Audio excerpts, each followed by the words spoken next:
Je suis Mathias Chelbourg, je suis le créateur de Retour à Canterville, qui est présenté au Work in Progress du Festival d'Annecy.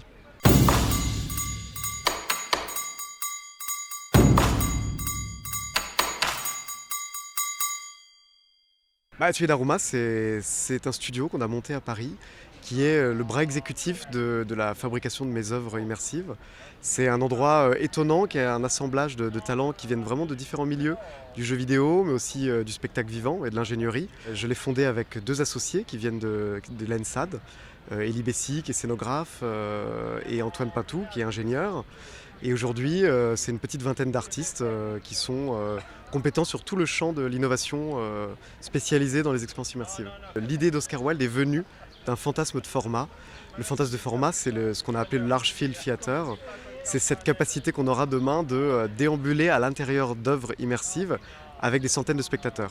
Donc c'est demain de reproduire les sensations du théâtre immersif en réalité virtuelle et donc en fait de fabriquer une sorte de parc d'attractions, un film parcourable entièrement digital. Et en fait, donc, j'ai cherché des IP, une idée qui pourrait avoir une belle unité de lieu et des personnages hauts en couleur et riches pour une IP d'animation. Il y avait cette idée que l'attraction qui était la plus répandue à travers le monde, c'était la maison hantée, et que donc on pourrait détourner la maison hantée en retournant dans le mythe fondateur. Et cette nouvelle de 1887 d'Oscar Wilde, Le fantôme de Canterville, était absolument parfaite parce qu'elle cochait toutes les cases. C'est ma 16e expérience en VR. Et en fait, au fur et à mesure de mes expérimentations, je me suis rendu compte que on avait vraiment un problème de plafond de verre au niveau de la diffusion en réalité virtuelle. Beaucoup des œuvres soit ont un parcours uniquement festival, soit partent sur des plateformes.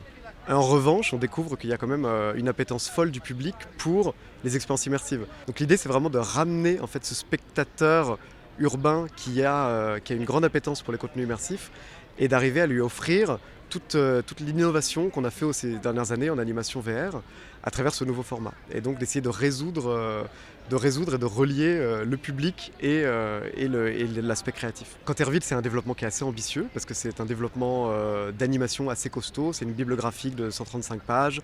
Donc on a les ambitions qui sont celles presque d'un long métrage d'animation dans ce qui est de la qualité et le rendu graphique.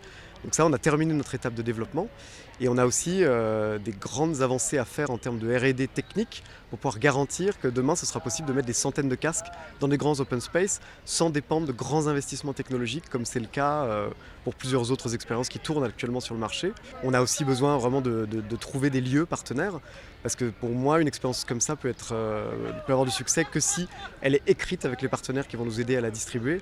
Donc on est d'abord en train de faire un ancrage français et international. Et donc c'est ce travail aussi qu'on a à faire d'évangélisation et de distribution pour pouvoir réussir le déploiement. Donc là, on arrive à la fin de notre R&D technique. On a été soutenu par la BPI dans le cadre du concours Innov pour développer les outils techniques de ce nouveau format, pour après pouvoir développer demain des nouvelles IP. Et on a terminé le développement graphique et éditorial de l'œuvre. Et donc on passe vraiment en production pour pouvoir envisager une mise sur le marché en 2023 ou 2024.